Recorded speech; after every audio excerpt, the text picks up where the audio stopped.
जितना आपका भजन बढ़ेगा उतनी प्रतिकूलता बगल में, क्योंकि प्रतिकूलता ही भजन को पचाती है, दूसरी कोई दवा नहीं। जैसे जैसे आपकी भक्ति रंग लाएगी तो उस रंग को पक्का करने के लिए आंच लगाई जाएगी, ताप प्रतिकूलता का।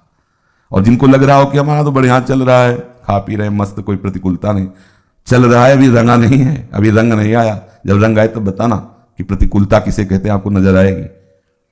तो हरि के संकेत से अब आपके जीवन में विधान रचना की जाएगी।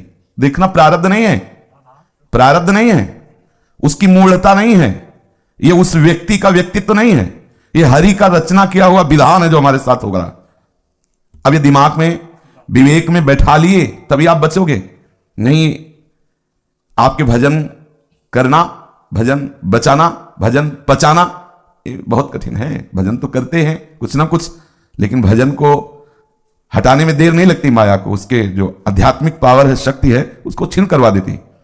आप देखो, जब कोई अपमानित करे और उसको उससे ज्यादा हम अपमानित करें, फिर आप देखना एकांत में बैठकर क्या होता है, सब भजन गायब। देखना, देखा है, इसीलिए कह रहे हैं, बस वही द्वेष, जलन, अशांति। और उसने आपको अपमानित किया हो, आप मौन होकर चुपचाप कुटिया चले जाएंगे तो बहुत आपको रोना आएगा और आपका भजन स्फुरित होगा। आप यही कहोगे, दीन दयालु प्रभु, करुणा सिंधु प्रभु, बस आप ही एक आश्रय हो, मेरे में तो कोई बल है नहीं ना। सीधे प्रभु में तन्मयता। इसलिए बहुत सी ऐसी बातें हैं जो आपको लगेगा इतना बोलना तो आवश्यक ही था, नहीं, ठीक नहीं। कुछ ऐसा होता नहीं कि बहुत तो इतना तो जरूरी था, नहीं, कोई जरूरी नहीं था। तुम्हारा अहंकार बोल रहा है इतना जरूरी था। जो जरूरी होगा हरि हिसाब कर देंगे तुम्हें। तो परुख बचन अति दुस्साह श्रवण सुनी तेहि पावक न दहूं। बहुत कठिन है सत्संग करना, उपदेश करना, उपदेश सुनना। और जब वर्षा होती है ना परुख वचनों की, तो हर एक बाण सीधे दिल में लगता है। वो कराहता है कि अब विवेक हो तो बचाए, नहीं तो गया। बस यही है, ये सारा संसार इसी में तो चक्र में घूम रहा है, काल कर्म स्वभाव, बस इसी में भिड़ंत हो रही। साधु विवेक के द्वारा बच रहा है। साधुता यही है कि आप अपने अंतःकरण की शांत वृत्ति को बचा लें, अशांत ना होने पावे, आपका भगवत चिंतन न छूटने पावे। देखो, संतों ने कहा कि प्रलयाग्नि फैली हो तो भी भगवत चिंतन नहीं छूटेगा। ये तो अपमान था, प्रलयाग्नि। जब तक आपका पूरा प्रभु में विश्वास नहीं, आराध्य देव में, तब तक आप सह नहीं सकते। पूरा विश्वास मेरे प्रभु का विधान है, मंगल विधान है। हमें जरूर बुरा लग रहा है लेकिन सहना होगा। मेरे प्रभु ने आज्ञा करी है, तास्ति तिक्षस्व भारत, सहो, सहना पड़ेगा। सहने से ही महात्मा बनोगे, सहने से ही भजनानंदी बनोगे, सहने से ही आप हरिपद को प्राप्त होगे, हरिदासत्व को प्राप्त होगे। ये हम आप दोनों तैयारी करें, आप के लिए नहीं, सबके लिए। आखिरी तक सहना होता है।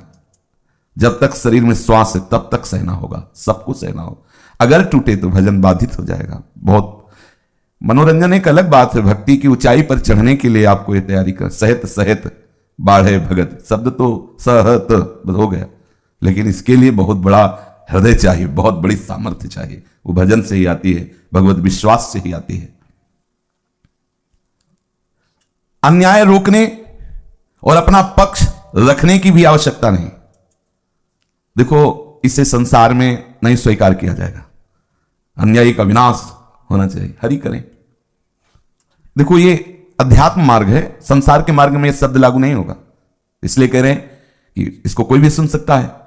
अन्याय को कैसे सहा जाए? अन्याय के लिए तो महाभारत हुआ है, अन्याय के लिए ही तो ये राम रावण का युद्ध हुआ है। अन्यायी का विनाश होना चाहिए।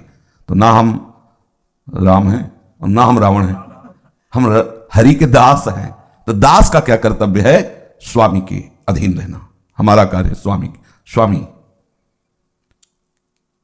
अपने कर्म जाए अपकारी, उमा क्षमा श्राप होते भारी। साधु का अस्त्र क्या है? क्षमा। सम दुखा क्षमा, क्षमा। जब तक अद्विष्टा सर्वभूतानां मैत्रः करुणैश्च निर्ममो निरहंकारा सम दुखा सुखा क्षमी, क्षमी क्षमावान। हमारा अस्त्र है क्षमा। क्षमा के द्वारा अन्याय का नाश कर देना हो जाएगा। क्षमा के द्वारा हो जाता है। जितने भी बड़े बड़े अत्याचारियों को महात्मा बनाया आचार्यों ने, प्रभु ने, जो भी, तो क्षमा के द्वारा बनाया। दंड के द्वारा कोई महात्मा नहीं बनता। कहीं भी आप प्रमाण बताना कि दंड के द्वारा कोई महापुरुष बना हो, क्षमा के द्वारा महापुरुष बना है। उसका हृदय बार बार बलिहार होकर के बह गया उनकी आज्ञा में कि ओहो मैं इतना अपराधी, मुझे क्षमा कर। साधु का अस्त्र दंड नहीं है, क्षमा है। संसार इस क्षमा से परिचय नहीं जानता। ऐसा कैसा वो न्याय करता चला जाए और हम चुप बैठे रहे, कुछ बोले ना, आप चुप हो जाओगे तो सिस्टम कहां लागू हो जाएगा। आप में कितनी सामर्थ्य, आप में इतनी सामर्थ्य, और जब सिस्टम लागू होगा तो पूरा संभाल लेगा। आगे का शब्द देखो, उमा क्षमा श्राप होते भारी। आपने क्षमा किया, आपका अंतःकरण शीतल रहेगा, आपका भजन बच गया, और उसके लिए क्षमा क्या हुई जाके, श्राप से भी अधिक हो गई। श्राप में तो आपने सीमा रख दी कि इतना नाश होगा, लेकिन क्षमा, उमा क्षमा श्राप होते भारी। साधु का, साधुता का सिद्धांत अलग है, उल्टा है संसार से। संसारिक शब्दों में इन भागवतिक शब्दों को न घसीटा जाए, भागवतिक शब्दों को संसारिक शब्दों में न घसीटा जाए। जैसे भागवतिक काम शब्द आता है तो प्रेम का स्वरूप है, संसार में प्रेम शब्द आता है तो काम का स्वरूप है। वो शब्द प्रयोग में कहां प्रयोग हो रहा है, अध्यात्म में या संसार में। लोक संग्रहार्थी जो हैं वो ऐसा कह सकते हैं, लोक संग्रह कर नेता और बड़े बड़े धर्मोपदेष्टा कि अन्याय नहीं सहना, हल्ला बोल। लेकिन साधक उपासक चुप शांत सह गया। अब उसका ईश्वर, उसका मालिक करे। आपको उनको विश्वास नहीं, उनको अपने पे है, ये आगे बढ़ जाएगा, अन्याय करता नहीं कर पाएगा, उसकी सामर्थ्य नहीं। सब स्वतंत्र थोड़ी है, कोई स्वतंत्र नहीं। तो बोले अत्याचार उसका खेल है, 3 गुणों का खेल हो रहा है। अब उसको तुम नहीं जानते हो तो तुम मान रहे हो कि अगर इसे रोका नहीं जाएगा तो अत्याचार हो जाए। ईश्वर का संविधान है वो आगे कर। एक साधु, अब बाबा की तो मुझ छोटी है, दाढ़ी होती, तो एक 13-14 वर्ष का लड़का था, वो उन्हें परेशान करने लगा, मुछाड़िया कुछ प्रसाद था दिया ऐसे। पीछे से एक ग्रामीण आया, उसने मुछाड़ उतरा, 2 थप्पड़ मार के हो गया हिसाब। अब नहीं कहेगा मुछाड़िया, उसकी साधुता बची और उसका हिसाब उसने कर दिया। वो आ रहा है शासन करने वाला, किसी न किसी रूप में वो शासन कर लेगा। हम शासन करने वाले नहीं, हम तो उसके दास हैं। हमारा ये, हाँ, अगर इसमें आवेश करके वो कुछ करवा ले तो उसका खेल है, हमारा कहीं भी संकल्प नहीं है। अब वो